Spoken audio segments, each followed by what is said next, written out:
Bonjour tout le monde. Alors dans cette vidéo, pas de padawan en quête de gamme sacrée ou de youtubeuse crémée. Et surtout, pas de riff à la vitesse de la lumière. Non, nous on va se la jouer old school, tranquille, pour que l'on comprenne bien. Bon, old school, ça ne veut pas dire non plus une vitesse de type inspecteur d'Eric. Allez, trêve de bavardage un peu ironique, c'est sûr, car aujourd'hui nous allons parler de deux des techniques les plus utilisées en guitare, le hammer-hand et le pull-off. La traduction de hammer-hand c'est marteler et de pull-off c'est retirer. Ces deux techniques sont étroitement liées et elles vont vous permettre de vous faire entendre deux notes alors que vous n'allez en jouer qu'une. Magique, non? Donc la base pour ces deux techniques, c'est la même, c'est-à-dire qu'on va jouer une note, puis obtenir la seconde note avec le hammer-hand ou le pull-off.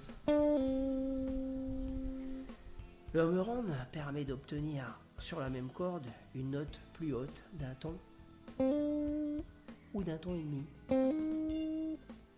Le pull-off c'est l'inverse, il permet d'obtenir une note plus basse d'un ton ou d'un ton et demi. Pourquoi un ton et un ton et demi? Tout simplement parce que ces deux techniques sont souvent utilisées sur les gammes pentatoniques qui se jouent principalement avec deux notes par corde.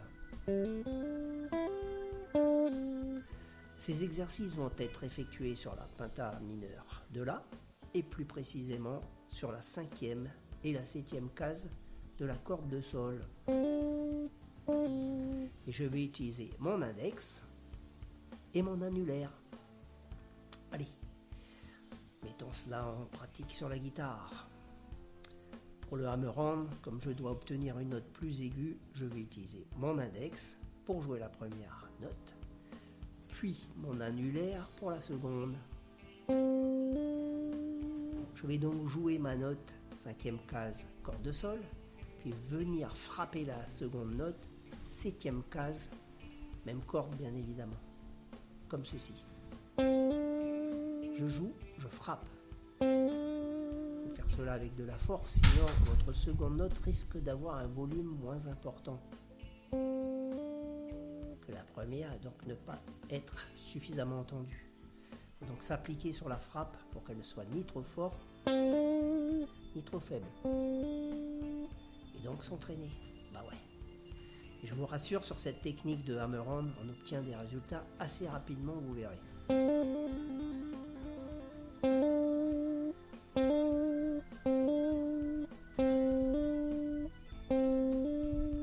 Pour le pull-off, je vais utiliser les mêmes doigts, mais cette fois-ci dans l'ordre inverse. Annulaire, puis index. Puisque cette fois, je dois obtenir une note plus grave. Là, il va nous falloir un peu plus de patience, car la technique est un peu plus subtile. Je frette les deux notes en même temps. Sur la 5e et la 7e case, corde de G, Sol, pardon. Annulaire sur la 7e case, index sur la 5e case. Je joue la première note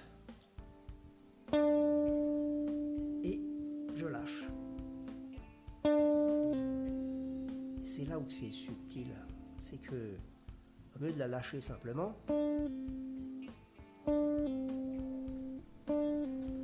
je vais la tirer un peu légèrement sur le bas pour la gratter un petit peu comme le Mediator en effray, mais avec mon doigt. Entendez? Donc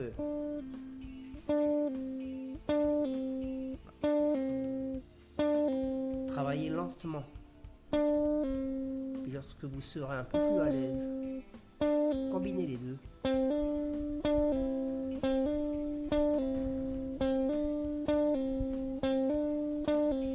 Alors bien évidemment, vous pouvez faire cet exercice sur la penta mineure de La.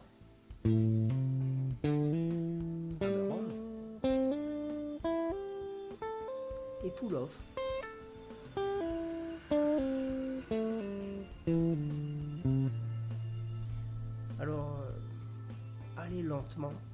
pas un concours de vitesse, mais exécutez bien les deux techniques.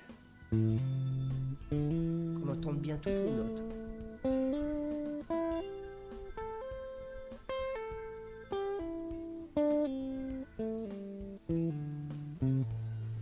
Une dernière précision. À noter que je n'ai absolument rien contre les padawans en quête de gamme sacrée, ni contre les youtubeuses crémées, et encore moins contre les riffs exécutés à la vitesse de la lumière. Hein, soyons clairs. Allez, tata bisous.